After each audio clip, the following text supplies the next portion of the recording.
తెల్లారు లేస్తే బిల్డప్లు, ఒకటి ఈగల్ అని, ఇంకోటి హైడ్రా అని, నేను 18 గంటలు పనిచేస్తా అని, నేనే హోంమంత్రిత్వ శాఖ కావాలని నా దగ్గర పెట్టుకున్నా అని.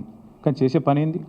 నిమజ్జనం కాడికి పోయి ఇట్లా చూసినట్టు చేసుడు యాక్టింగు, లేదంటే మా సోషల్ మీడియాలో ఏ పిల్లగాడు ఏం పోస్ట్ పెడుతుండో చూసుడు, రీట్వీట్ వస్తే 20 రోజులు జైల్లో పెట్టుడు.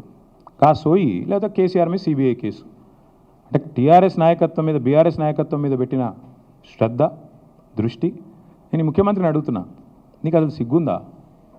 మహారాష్ట్ర పోలీసు వాళ్ళు వచ్చి ఇక్కడ నెలల తరబడి ఆ కంపెనీలో కూలీలుగా చేరి, కార్మికులుగా చేరి, నెలల తరబడి పరిశోధించి, చివరికి అది డ్రగ్స్ అని తెలుసుకున్న తర్వాత, నిర్ధారించుకున్న తర్వాత, నీకు ఖబర్ లేకుండా, నీ పోలీసు వాళ్ళకి ఖబర్ లేకుండా, నీ ఇంటెలిజెన్స్ వ్యవస్థ కుప్పగూలిపోయి వాళ్ళు వచ్చి దాడి చేసి, మహారాష్ట్ర పోలీసు వాళ్ళు వచ్చి హైదరాబాద్లోని చర్లపల్లిలో దాడి చేసి 12,000 కోట్ల డ్రగ్స్ పట్టుకున్నారు.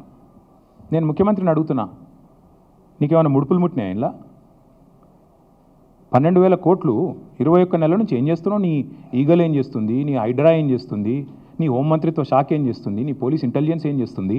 ముడుపులు తీసుకోవడంలో బిజీగా ఉన్నారా? ఎట్లా? హైదరాబాద్లోని చెర్లపల్లిలో 12,000 కోట్లు. ఇది భారతదేశంలోనే రెండవ అతిపెద్ద డ్రగ్స్ ఇప్పటిదాకా దొరికింది. ఇదివరకు ఒకసారి గుజరాత్లో దొరికింది 21,000 కోట్లు, ఇప్పుడు రెండోసారి 12,000 కోట్లు. సిగ్గులేని విషయం ఏంటంటే, సిగ్గుపడాల్సిన విషయం ఏంటంటే, మన పోలీసులకు ఖబర్ కూడా లేదు. మహారాష్ట్ర పోలీసులు వచ్చి దాడి చేసేదాకా మన పోలీసులకు ఖబర్ కూడా లేదు. ముఖ్యమంత్రి గారికి ముడుపులు అందినాయి అనేది నా అనుమానం. అందుకే చూస్తున్నట్టు వేయండేమో, లేదా ముఖ్యమంత్రి బిజీగా ఉన్నాడేమో. ఏది?